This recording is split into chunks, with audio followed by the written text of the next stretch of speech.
we grew those plants in controlled environments, and then we wanted to test them in different environments to compare them with different standard material.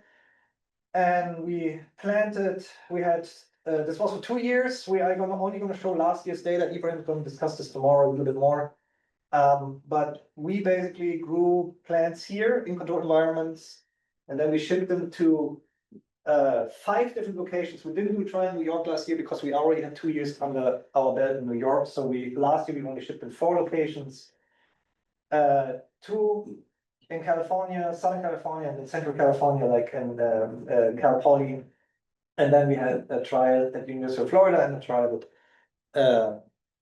at North Carolina. And so I want to talk a little bit about Everbearing and Short Day because they kind of reacted a little bit different depending on the production system. So we looked, this is from New York. We did this 2 years in a row, and we looked at basically their production season is in summer. They rely a lot on Frigo plants that they get from California, right? As a planting, especially if they go Everbearer. So it's a very small production system compared to what everybody else does. Small growers, but what they do is they plant Frigo plants, Everbearing Frigo plants, and then harvest them through the summer, right? Like, because it's Everbearing plants, right? So we provided them with fresh rooted plants from our facility, compared that against Frigo plants. And that was a spring planting. That's what they do. So they don't plant in fall, they plant their everbears in spring, and then they start growing them and harvesting them until typically somewhere around August, September. Right? This experiment went all the way to October. And what we saw here is compared to the Frigo plants, that especially in the first part of the season, our plants performed, the root plants performed better. The Frigo plants took a while to come on. And that's probably the best result we got from all of our trials. But for that specific niche market, I think they would be extremely happy if they would have rooted plants, because they got a high shift in all the 3 cultivars. We looked at Cabrillo, Albion, and Monterey in all the 3 cultivars in the first month at least of harvest. All 3 cultivars showed the same thing. That's repeated twice, right? So we did this, we saw it in both years in these locations, right? Sorry, yeah. on that one, what happened after? What do you mean what happened after? Is that when the season ends? No, this is compared, this is a very weird graph. I didn't make it, the student made it, but so this is compared to the Frigo plant, right? The Frigo plant is a standard. So the closer you get to this line, the more similar it is to what the Frigo plant provided. Yeah. So it was not only earlier, but also more. It was more earlier, right? Yes. I mean, total 2. Yeah, it looks like, yeah. And you can see the curve here a little bit. You see like that is so test means those are our plants, right? So the neon colors for the most part. So they went up a little bit higher here and then they went down, right? Are those plugs or the fresh fruit? The fresh rooted plants were plug plants, and 50 cell plug plants, yeah.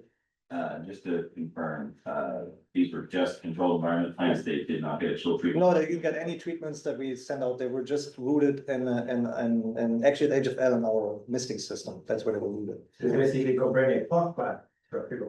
Indoor rooted plant.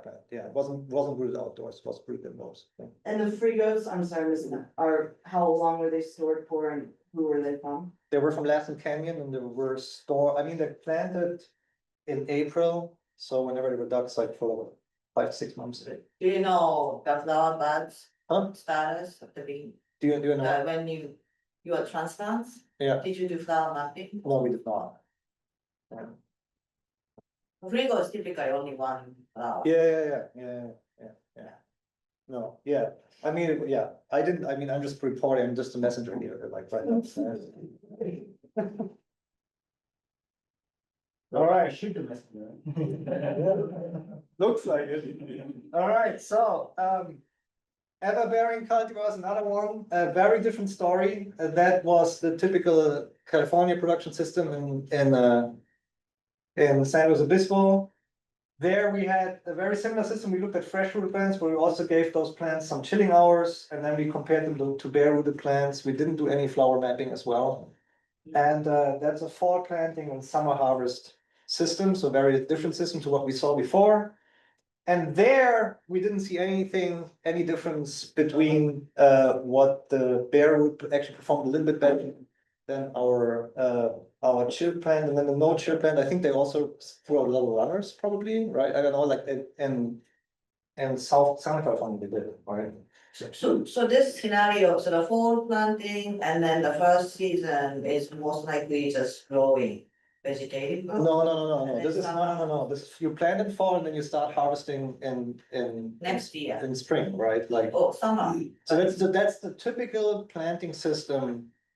I would say most of, you know, Central California, right, like everything which has to do with Monterey is planted like that, right? And then in North Carolina, we do very similar things with short days. so the, when exactly the planting? So the planting is like sometime like October for Yeah. us, they're like early November. Yeah, so the first, So the next calendar year. so the first several months just not expecting it. Yeah, that's mostly finishing. Yeah, did you see more flowers coming up and maybe have to remove? Yeah, so we pinched the flowers, we went in through like January normally, so that the plant can just establish. Yeah, but do you see more flowers from, fresh? The rooted plants. From the plants provided by NC State. Yeah. I don't think we saw any other shades. Yeah, And then but, the yeah, go ahead. the fresh rooted chilled, was it before planting? Yeah, so those were preconditioned chill from NC State plants. And then they go to, the field in fall. They got the recommended 400-ish chilling hours from on the way, right? Yeah. Okay. Ibrahim will present on that. You grill Ibrahim, not me, all right? Ibrahim will present on this thing. Okay, so again, 2-year study, and then we also looked at a lot of short days, and thanks Hillary for the responses on the thing. We finally got the slide right.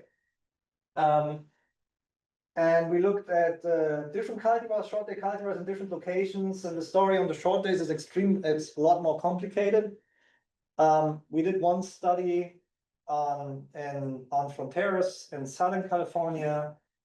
And what we found here is that we did see a little peak early in the season on Fronteras, right? They were also planted late of October and then started harvesting a little bit earlier, right? They usually start harvesting like, as you can see here in February, they started harvesting.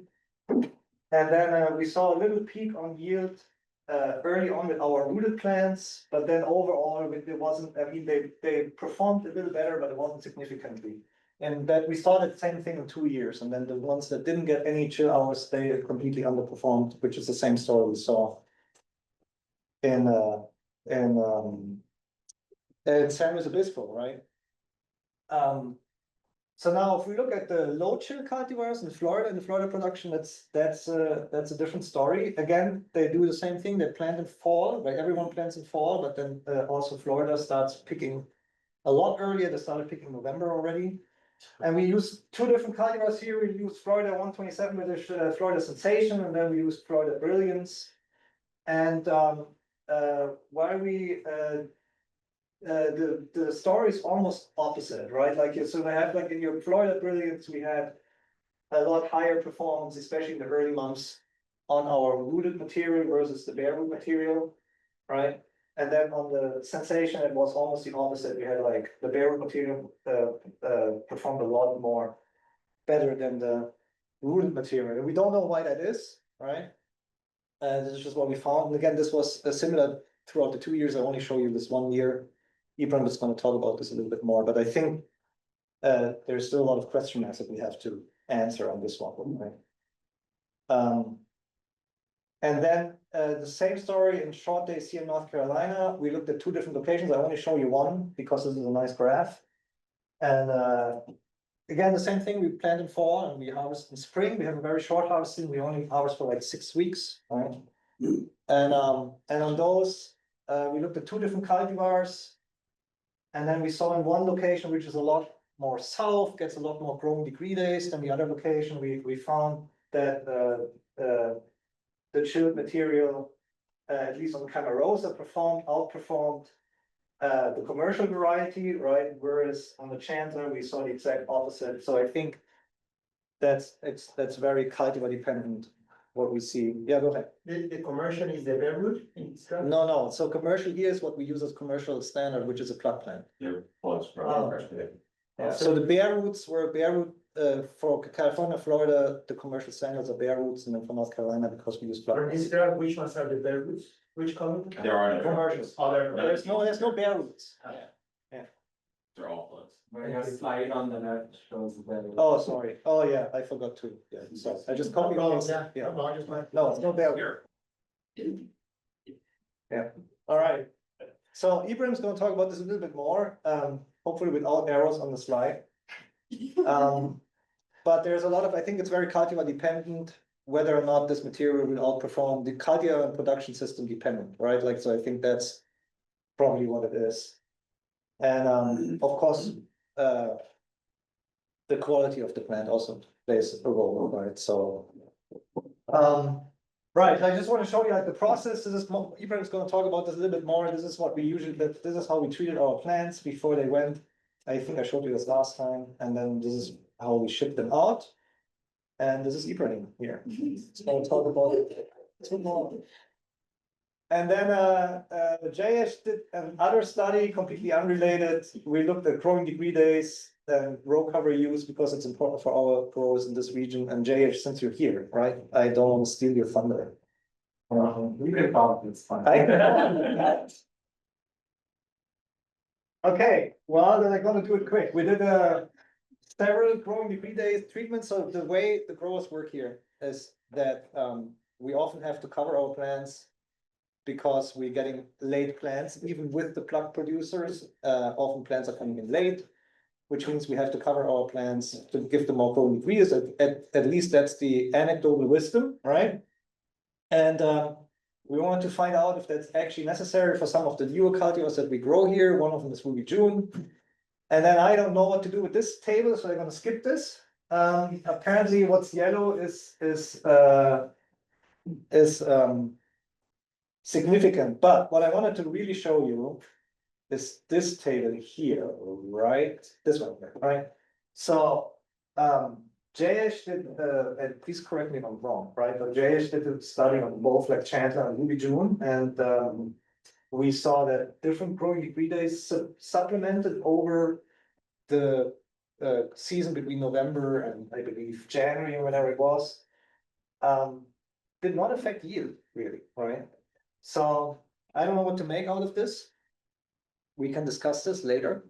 But that's what we did. So Well, I can provide some insights. So basically, what we found is when you put the row cover and expose them and give them additional 20 degree days, we do see advancements in plant material in the field, but the 400 growing degree day really advances quickly, and then you're into the time frame of February and March, where the flowers are developed, but that does not, those temperatures do not really support fruit development. So out in the field, it did not really show benefit in terms of increasing fruit.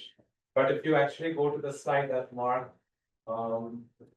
skipped, Mark, the one that's one further up, yeah, number 3, you can see that, well, even here this season we didn't really see, but last season we saw that the 400 growing degree days had more flowers, but that never really culminated to improve fruit yield. And this season, we actually, I did not show it here, but we saw that the 400 growing degree day had more number of dead blooms because the temperature zone was not really favorable for advancing that flower to fruit. So there was also a little bit of a hiccup this season because our Ruby June supplier was not Cotton Farms. The first season we had Chandler and Ruby June from Cotton Farms. This season we had Chandler from Cotton Farms, but they told us that their Ruby June was severely infested with mildew, so they would not provide us. Ruby June materials, we got about we got part of the Ruby June material from Aaron's Creek Farm, and then some of it came from a different source that Barclay had access to, but it was really Barclay giving us all of the Ruby June. that we needed to do the study in a consistent manner over the 2 seasons.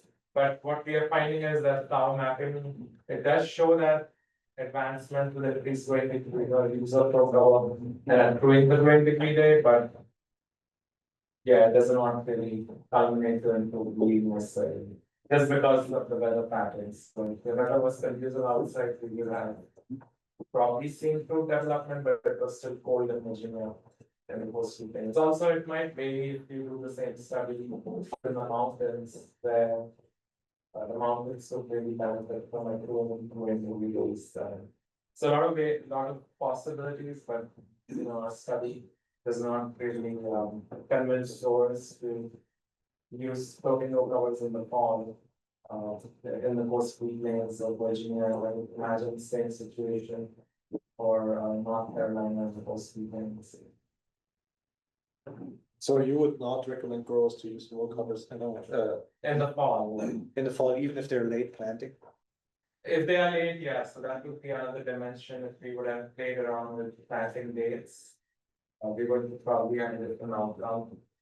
But we planted more or less the same time frame like the conventional growers.